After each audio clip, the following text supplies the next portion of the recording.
Welcome to today's Facebook Live web chat on suicide prevention. We're holding this chat today in honour of World Mental Health Day, designated by the World Health Organization. So thank you very much for joining us. Thank you to our panel of experts too. Suicide is the second leading cause of death for people ages 15 to 24 and is the overall 10th leading cause of death in the US. Over the last decade we have come far in terms of the stigma around mental health, but we still have work to do. Two high-profile celebrity suicides that occurred over the summer put even more of a spotlight on this issue. So our goal today is to provide some helpful information and answer your questions about supporting your friends and family who may be struggling or perhaps thinking about harming themselves. We'll be talking about signs to watch for, what to do if you have concerns about a loved one, and we'll introduce our panelists in a moment, but first of all, a few housekeeping items. So you can submit questions on this Facebook Live at any time, even now, for our panelists to answer during the Q&A portion of today's chat. Questions can be submitted by commenting on this video, but do note that if you do comment, your name or your profile name will be visible to others participating. If you prefer a more anonymous option, you can also send us a private message via Facebook. Either way, we're not going to mention anybody's name during this chat. If you can't stay for the whole chat, or you want to perhaps share the recording of this chat with a friend, a video of this chat in its entirety will live on our Facebook page. We'll also be posting this afternoon to the Michigan Medicine YouTube channel. If you're concerned about someone who needs immediate support, you may want to consult with your primary care provider or by making an appointment with a mental health professional. People who express thoughts of suicide or who are planning a suicide attempt need an immediate evaluation.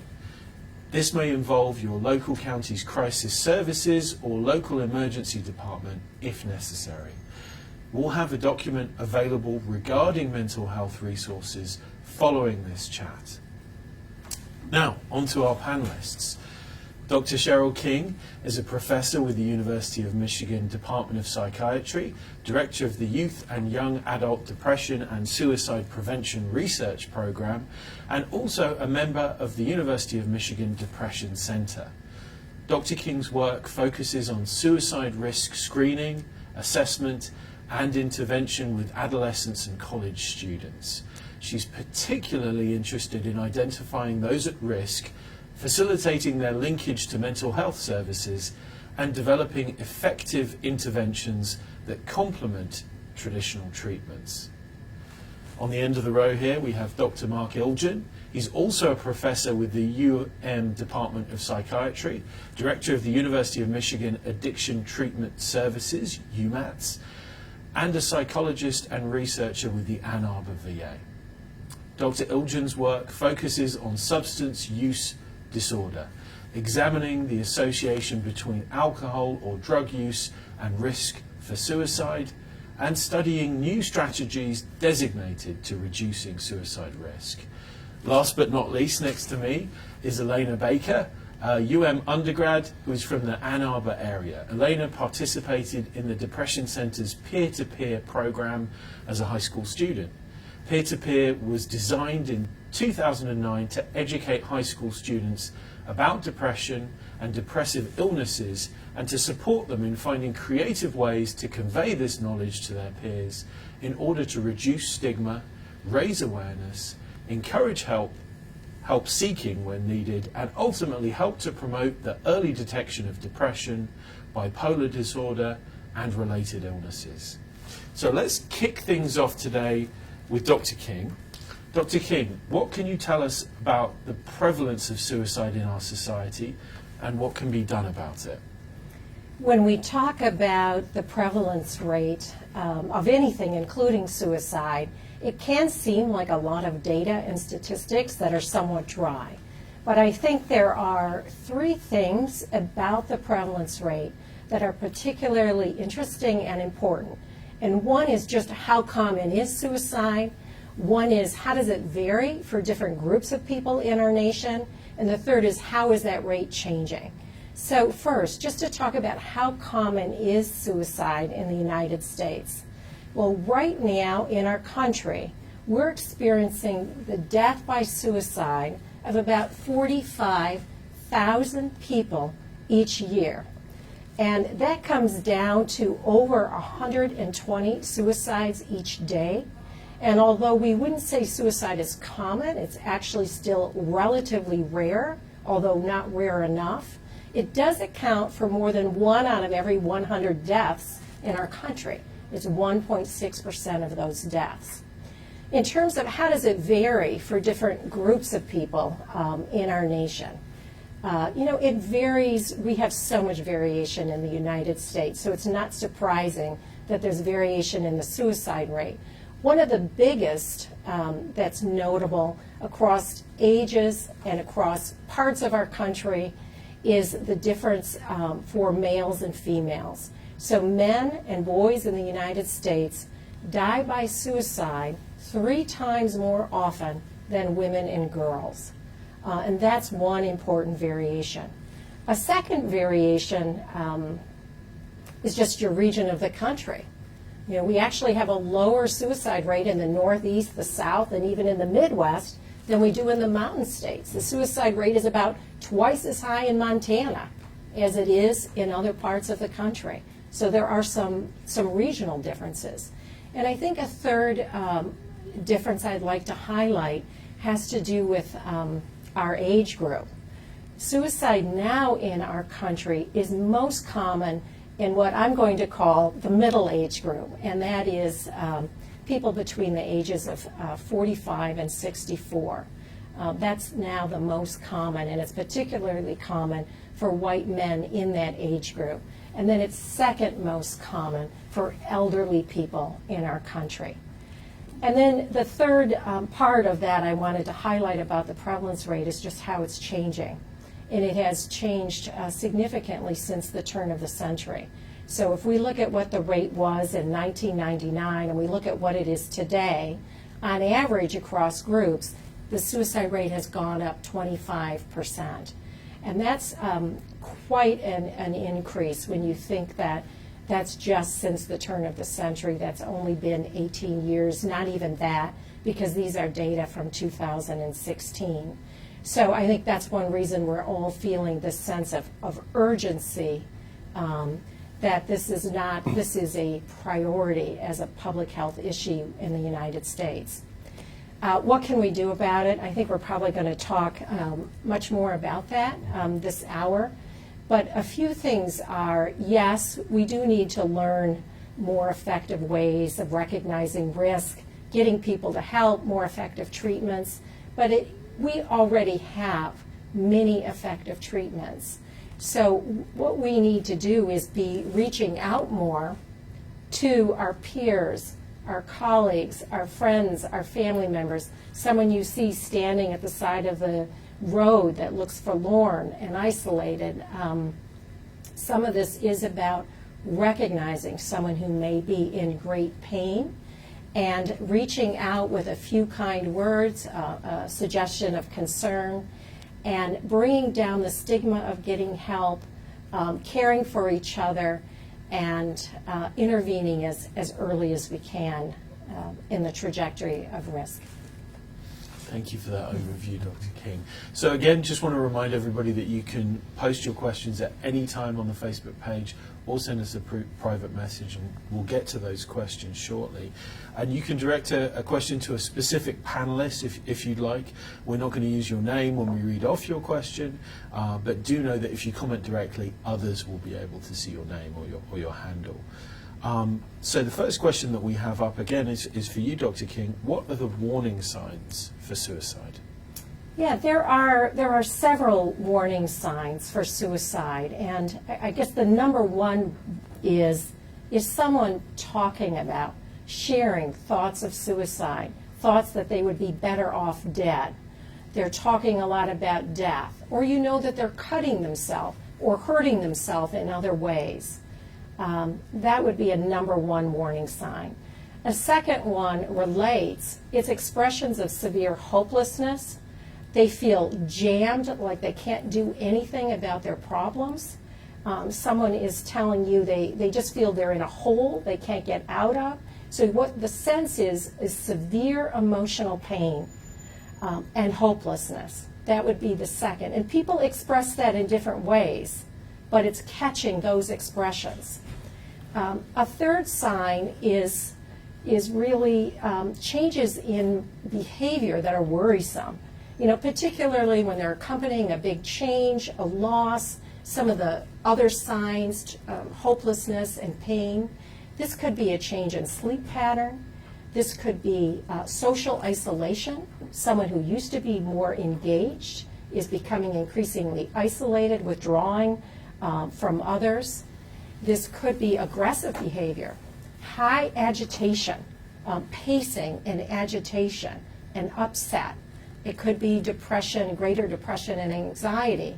But we may also see a pattern of aggression, increasing substance or alcohol abuse, sleep disturbance and agitation. It's very important to know that all the signs are not limited to depression, sadness, and anxiety. Those are important to our understanding of suicide risk, but we have many people who die by suicide, and many males and women too who die by suicide who aren't getting treatment for depression, or they haven't recognized it, but they are struggling with alcohol and drug abuse, great responsibility or financial loss, relationship problems, and emotional pain. So I think those are some of the key warning signs. I think one thing we always say when we talk about warning signs that I would ask that we each trust our gut. Sometimes when you're with someone, you notice that something has changed. This person is very upset. I'm feeling their pain. They feel completely stuck. And so in addition to those primary warning signs, if you feel like someone you're with is experiencing hopelessness or a lot of pain, that's a time to reach out. Thank you very much for that. The next question that we have follows on from that somewhat towards Dr. Elgin. What do you do if you're concerned a friend might be thinking of suicide? So that is an important, a very important question, and as Cheryl mentioned, there are a lot of ways in which you could become concerned about someone, and so having your antenna up for those things around hopelessness, agitation, or comments that don't feel or sound just right that make you concerned is extremely important. Because of the stigma that exists in our society around mental health and around suicide in particular, in general, people are hesitant to speak up when they're hurting or when they're having thoughts of harming themselves.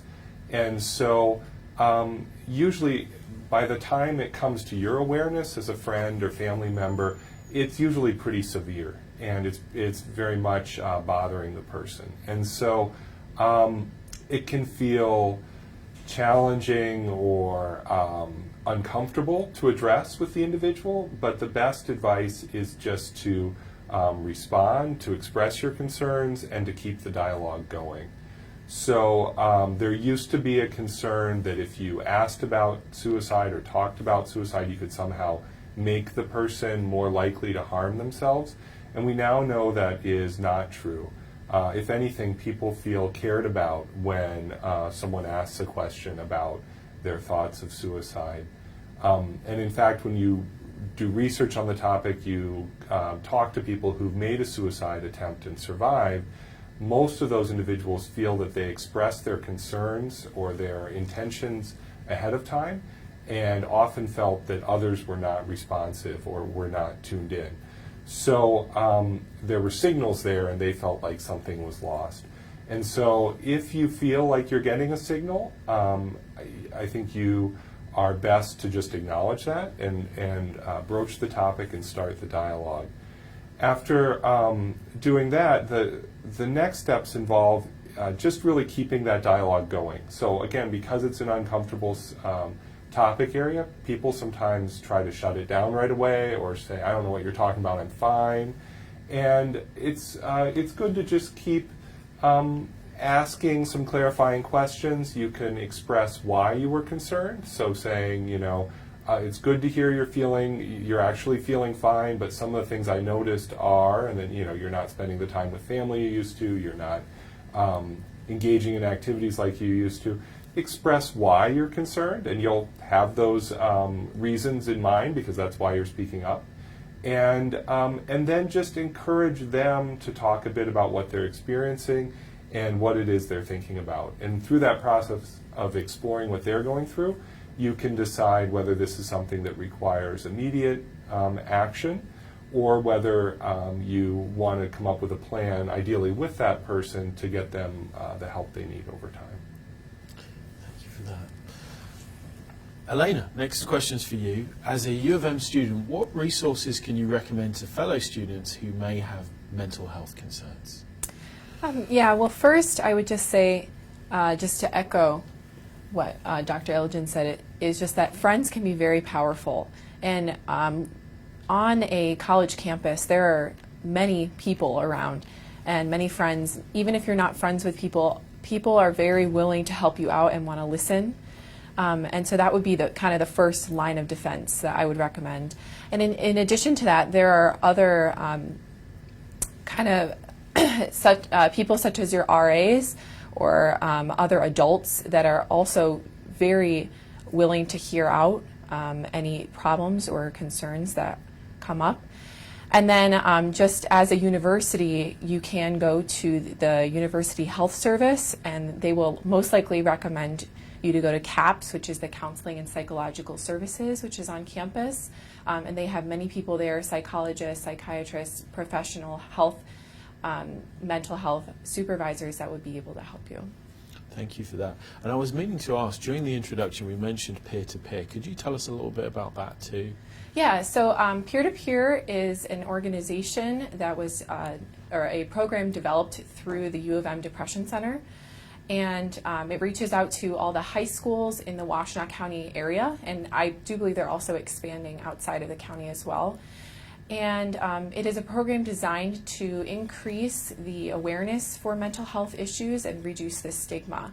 And so I went to Huron High School, and at my high school we ran an event every March for a Depression Awareness Month, and that kind of varied year to year, but we did do some awareness assemblies and other conference things for, yeah. Thank you, Elena. Thank you for that. So the next question I have, and I'll open it up to everybody, this series of questions. What should you do if you suspect a friend may be self-medicating with alcohol or other substances? Dr. I can go first on that one as someone who studies addiction. I think the first step is, and it's in some ways similar to the advice that we've given around talking about suicide, is just to begin a dialogue. And that can involve just explaining some of the things you've noticed and asking the individual how they feel about their substance use. Do they share your concerns? Do they not? That conversation can go any number of directions. Sometimes that someone feels more engaged, they feel cared about when you ask. Other times the person can shut that down. But I think the message is that you've noticed that things are not going well with their substance use. You've noticed changes, and you'd like to work with them and think about what other options do they have to change their substance use.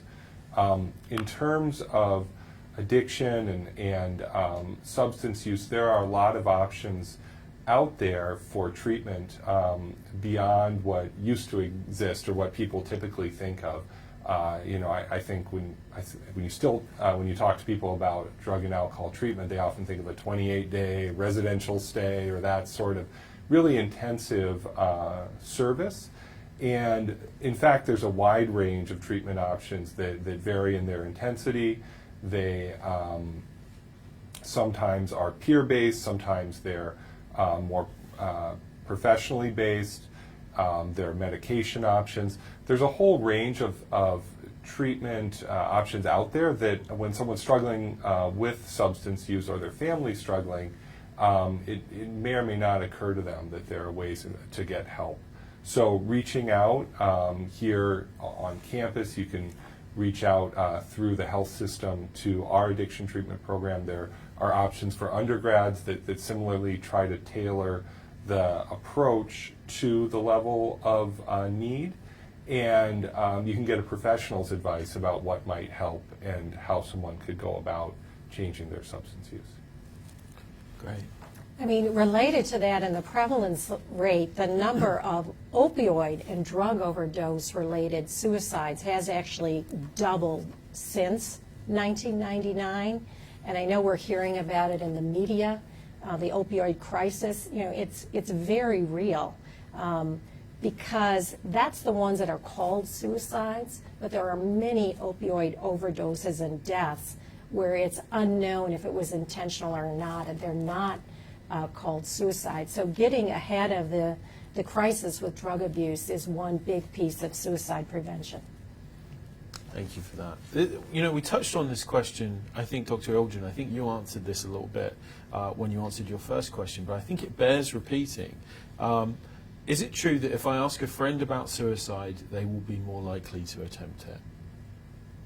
That is not true. No, it strikes me as a particularly Yeah. dangerous myth. Yeah. And people have even studied this, scientists, and as just this year in 2018, you know, a meta-analysis was published, and that's a study where they gather everything that's been done, where they've asked about it and they've followed people over time, and they found no evidence that asking about it made people more suicidal. And in fact, if anything, as Dr. Ilgen mentioned, there may have been a slight benefit, which we attribute to maybe the sense that now it's been labeled. You know, now I'm understood. And that's not to say that these conversations don't need to be sensitive, and there could be a vulnerable person we're talking with. So we have to be careful. We don't want to say things like, oh, you have so much to live for, why are you doing this? Or you shouldn't be suicidal. You know, the idea is not to talk them out of it. It's really to say, I hear that you're in pain, I care about you, I want to stay with you and somehow to get you or help you get the help that you need. Thank you for that. This one is a big, broad question. How can we work to reduce the stigma around mental health? Anyone want to take a pop at that? Do you want to talk from a Yeah. student's Yeah, perspective? I think that's a Sure. nice. I would just say I think the biggest thing about this question is listening, and you can just listen to someone expressing that they're having a hard time or that they're going through some difficult things, and what you can say is just, I hear you and I care about you and I understand that you're having a difficult time. And a lot of times that's all they need to put their trust in your friendship with them. And then at that point, they will be able to tell you if there are other things that come up or if they are experiencing suicidal thoughts. And I think that just acknowledging that people do have difficult times with depression and anxiety, and acknowledging that these problems are real is a big part, especially from the side of just being a college student or being a high school student or being a member of the youth community that is trying to be more aware of these issues. I completely agree with that. I would also say just being aware of the fact that many people, the vast majority of people who have thoughts of suicide or even go as far as thinking very seriously about suicide actually survive and go on to live fulfilling and happy lives. And you know, I think you sometimes hear a fatalistic mentality or message out there that if someone is really intent on suicide, they're gonna do it, or that once someone becomes suicidal, there's not much we can do to stop that, and we know that myth to be completely false at this point in time. And in fact, many people struggle with these issues, and find a path forward that feels true to who they are, and then also leads them to having a productive, fulfilling, and happy life. Strikes me that they're very dangerous myths. The myth that there's nothing we can do, the myth that you shouldn't talk to people about suicide. It strikes me as very, very damaging myths with regards to suicide. I mean, it is so destructive, the stigma that we're finding with work we're doing with college students at a number of universities nationwide. It is still alive and well, unfortunately, but it's damaging in two ways. One is people who may already be feeling miserable and getting increasingly isolated because of the stigma. They isolate themselves even more, and then because of the stigma, not get services. So if we can bust both of these, I think right there we have a chance to dial down the suicide rate. And it's not easy. It is listening, and it is connecting and recognizing possible risk in each other. But bringing down the stigma will go a long way. We have many students still telling us that they don't think people want to be friends with someone who has a serious mental illness or is suicidal.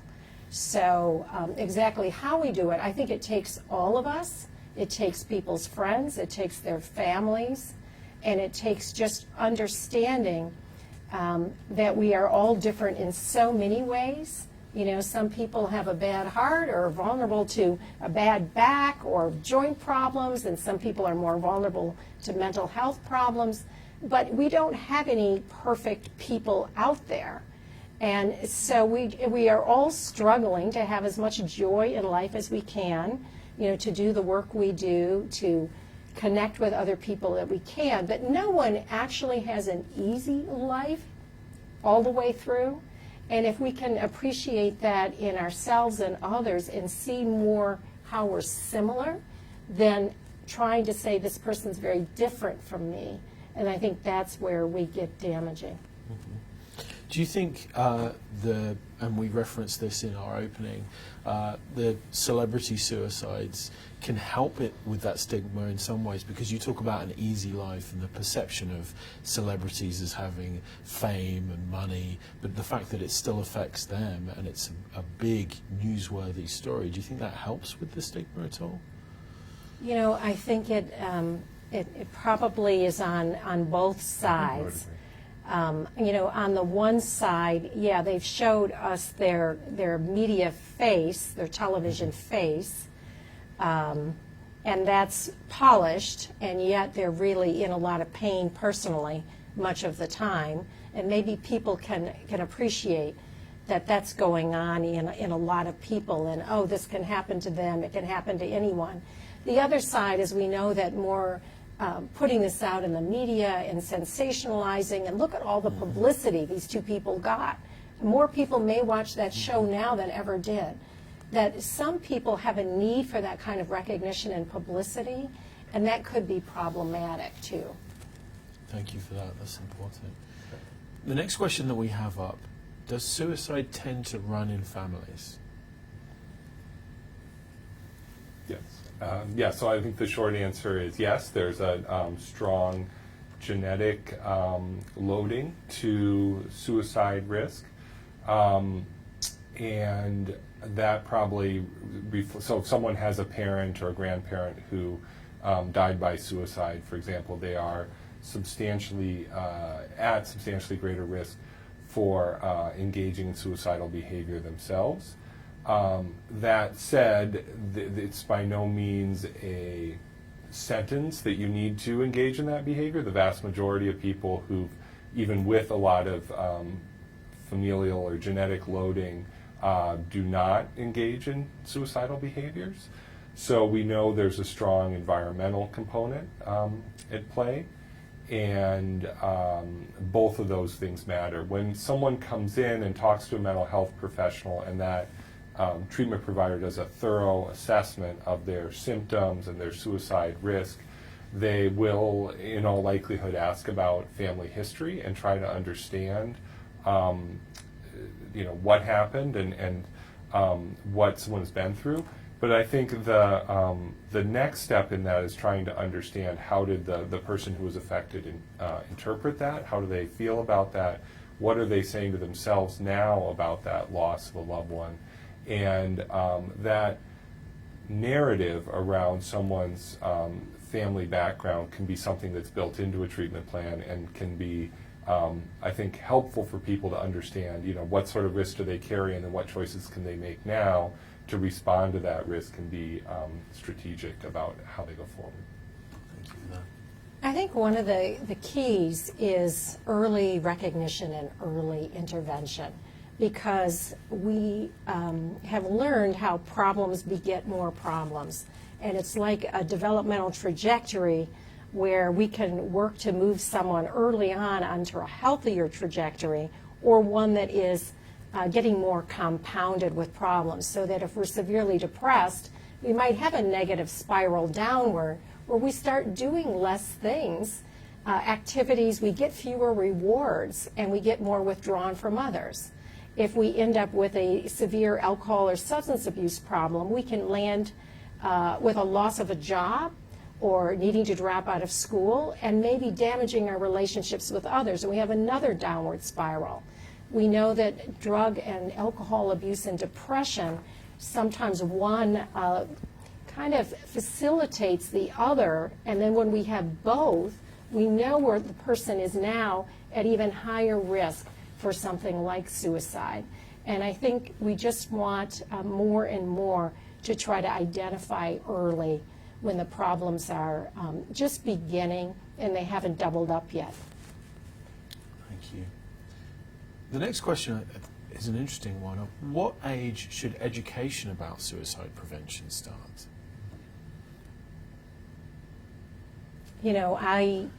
I think we could broaden that to education about mental health. And if we don't look very specifically about suicide, and we think instead about health, physical and mental health in a more holistic way, I think we begin very young. We're beginning by preschool and kindergarten to help children understand their feelings, recognize them, talk about them, to share when they're in pain or upset, and help them learn how to cope and problem solve. The mental health problems that are developing, or being able to tolerate negative emotions and regulate those emotions, having social skills, having coping skills, these are all things that put us in a better place if we do have one of these severe mental illness or severe mental health problems. We may be in a better place to cope with them and regulate them.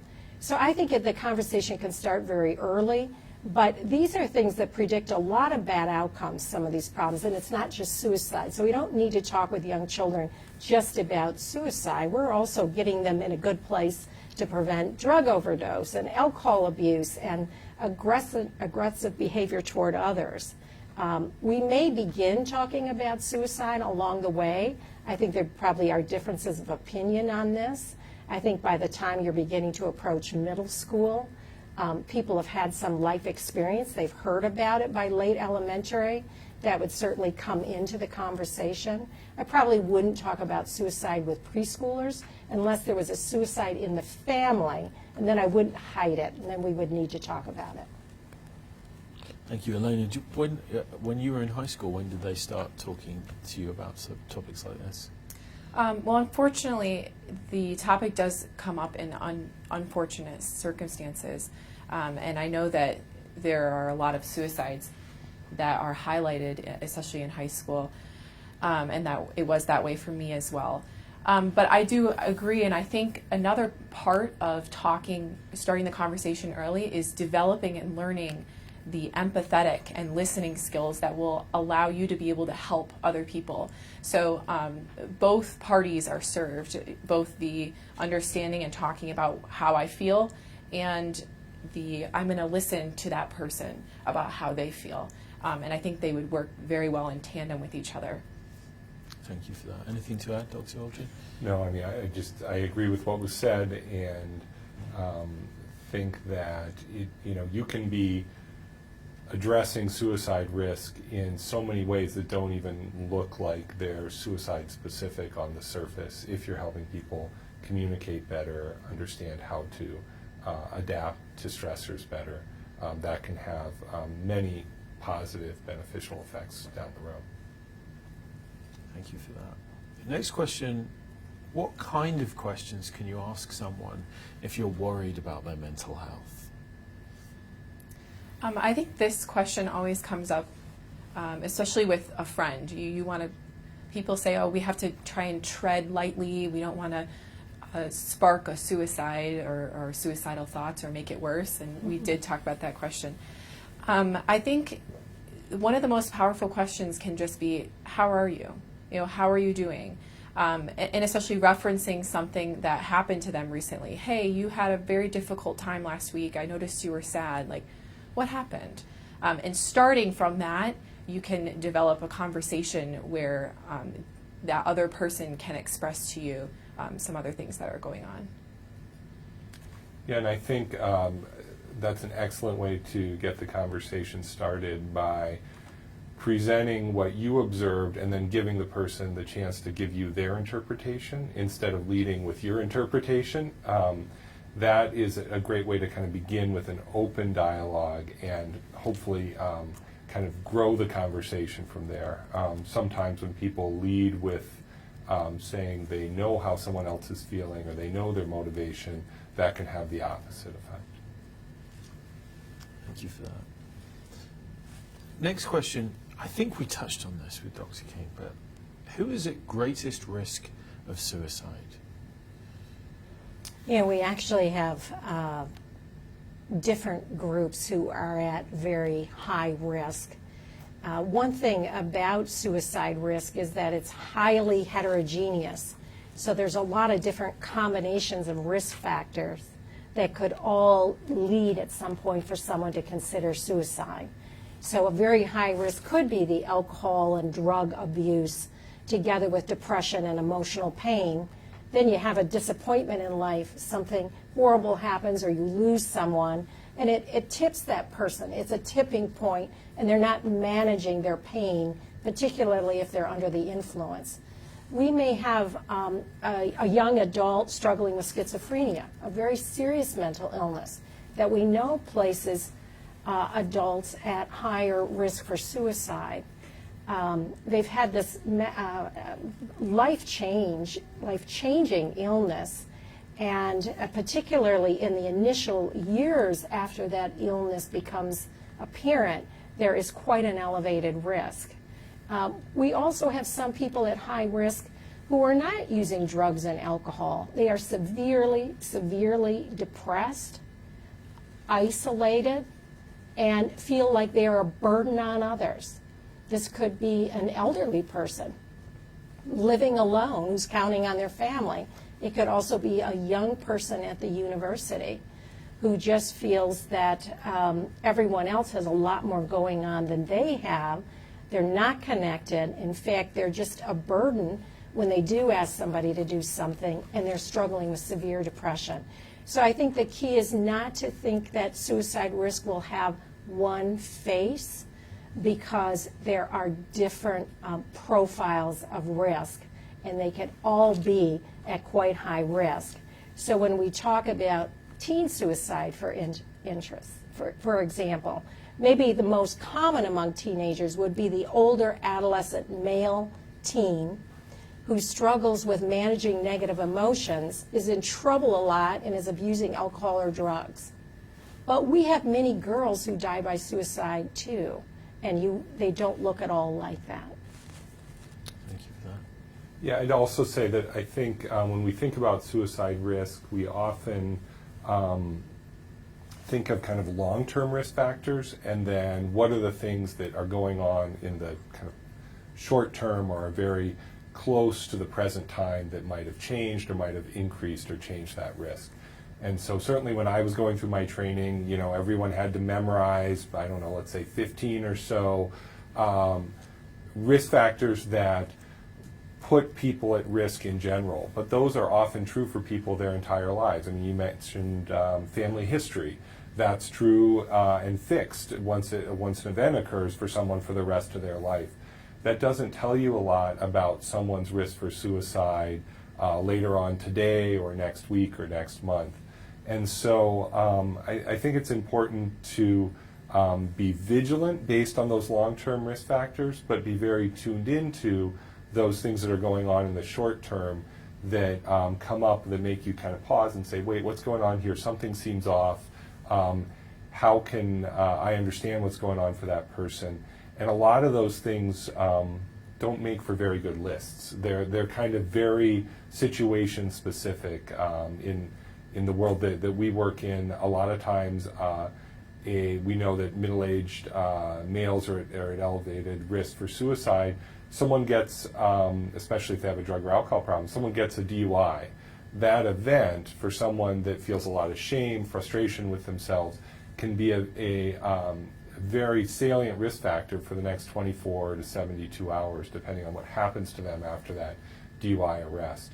And so, you know, those sorts of events that kind of shake people, that throw them off, or instances where someone's expressing really deep frustration or hopelessness, those are often those short-term events that really raise our concern and make us want to pay closer attention to what's going on. Thank you. Next question we have, what can we do as a community when we see a child that needs help, but we know the parental support is not as good as it could be? I think we often think about who are the gatekeepers in the community for our children, and how can we train or help those gatekeepers to recognize risk and be supported in taking the next steps with the child. So by gatekeepers, I mean people other than the parents who are in regular contact with the children in our communities. So we think of teachers as gatekeepers and other school personnel. We think of primary care physicians and nurses, and the healthcare system is another type of gatekeeper. Those working at nursery schools. So these are our community gatekeepers, and more, we have initiatives to train the gatekeepers, help them to understand more about mental health, what treatments are available, what are signs of mental health concerns or suicide risk, and then just as importantly, you know, how could they respond? Really what you were saying earlier, how can they show that they care? How can they open the conversation and listen, and then be supported, if it's a teacher, by their school administration to actually speak up about it, so that the teacher's not alone with it, wondering what to say to the parent, you know, because these can be difficult. So we need our community systems to support the gatekeepers. It becomes a community effort to look out for the children and then work with the family to get the help that may be needed. Thank you for that, Dr. King. The next question, and I think this might be our last question unless more come in. Is there a time of year that suicide is more prevalent? It's so even. I mean, you know, it is so even across the year. You can There's find like a tiny, little ups and downs, but I mean, I think the primary message, there's not like a great big difference across the months of the year. I think when people have, I mean, it depends really where you are and where you live, and but mostly when we look at graphs, it's very even. Do we have any idea why there are disparities in terms of region and suicide rate? You know, it's interesting, because the disparities regionally are so great in our country.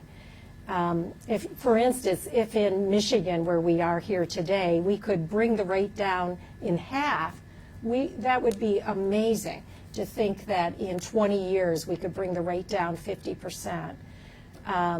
Some of our belief relates to the availability of firearms There is more availability.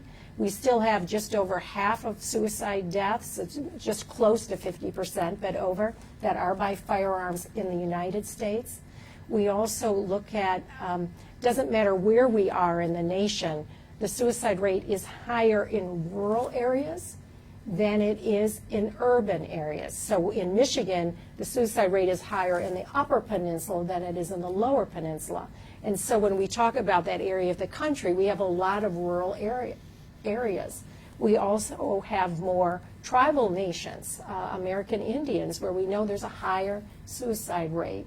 And there's probably less access to services as well. Thank you.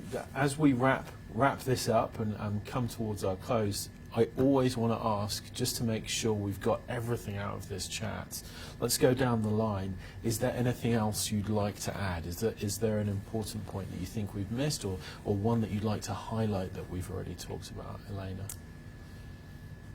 I think just from the perspective of being a college student, there is this notion often that if you're a friend of somebody who's experiencing suicidal thoughts or struggling with mental illness, that you can't do anything to help. You're not a professional. You can't diagnose them. You can't put them on medication.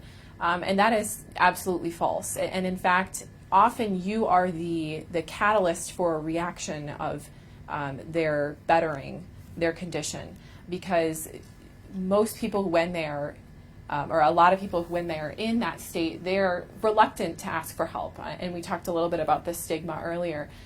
And you can be that first person to say, hey, I believe you. You should trust me. I can get you help. And you can be that connecting person to help. I completely agree. I think it's important to keep in mind that that we all have different ways we like to get help.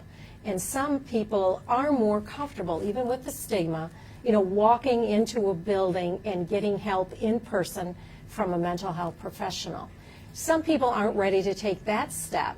But if we reach out and offer something, remember, we're not trying to treat their bipolar disorder or their depression or their alcohol abuse. We're showing we care, because most people with these problems don't die by suicide. We're looking to help them manage without taking their life.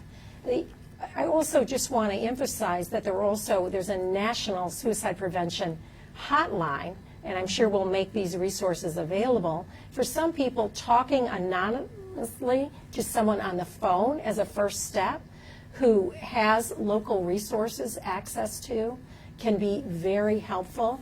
There's also the crisis text line that is now being used nationally by many college students, many others, particularly being used by young people. It's 24/7. It doesn't have to be suicide prevention, anything to do with mental health or suicide prevention, and the reviews back on that are very, very positive. And that is a free service nationally. Yeah, as you said, Dr. King, we'll put that up in the comments section. The National Suicide Prevention Lifeline number is 1-800-273-8255. And again, we'll put that in the comments section. Any other resources we've referenced today.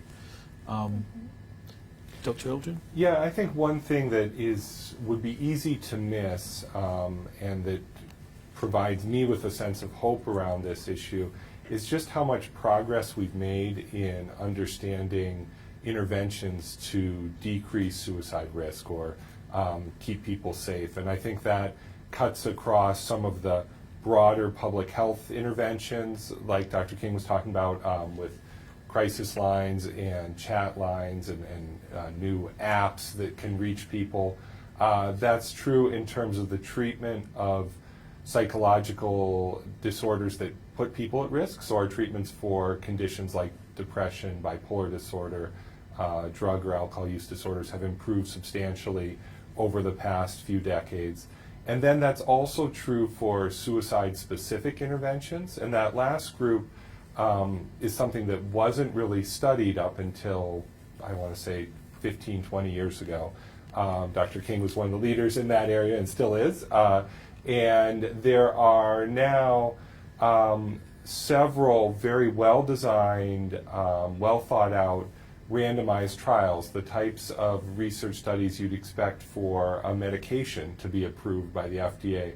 That type of research has been done on psychotherapy approaches, and there are new and ever improving interventions out there that have been shown to reduce suicide risk. So there is really, I think, a hopeful message here that our tools are expanding across the board to address this problem, and more and more people hopefully will have access to these resources and do better over time.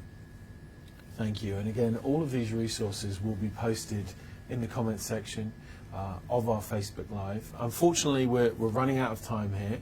We're going to wrap up today's important discussion on this topic. Dr. King, Dr. Ilgen, Elena, thank you all for sharing your time, sharing your expertise with us today. I think some of the answers were very, very powerful and important. Thank you to our audience too for sharing your lunch hour with us. We hope today's chat has been helpful.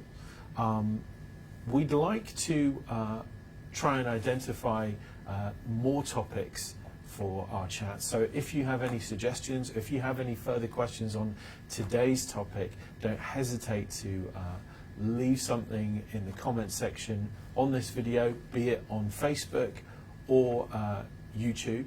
So thank you in advance for that, and thank you in advance for any suggestions for further chats. If you're interested in sharing this recording of today's chat with others, you'll find it on our Facebook page forevermore, and also on our Michigan Medicine YouTube channel shortly thereafter.